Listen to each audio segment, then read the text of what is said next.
முத்துசாமி அவர்களுக்கு என்னுடைய பாராட்டுக்கள், வாழ்த்துக்கள்.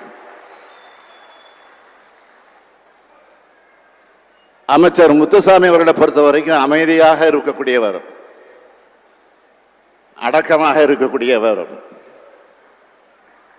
ஆனா அதே நேரத்தில் ஆற்றல் மிக்க அமைச்சர்.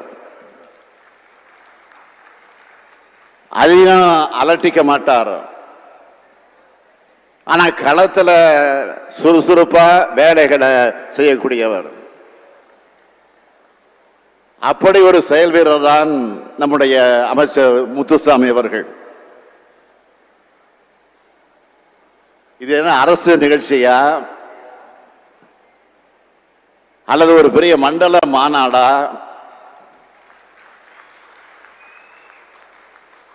என்று எண்ணக்கூடிய அளவிற்கு இந்த விழாவை ஏற்பாடு செஞ்சிருக்கக்கூடிய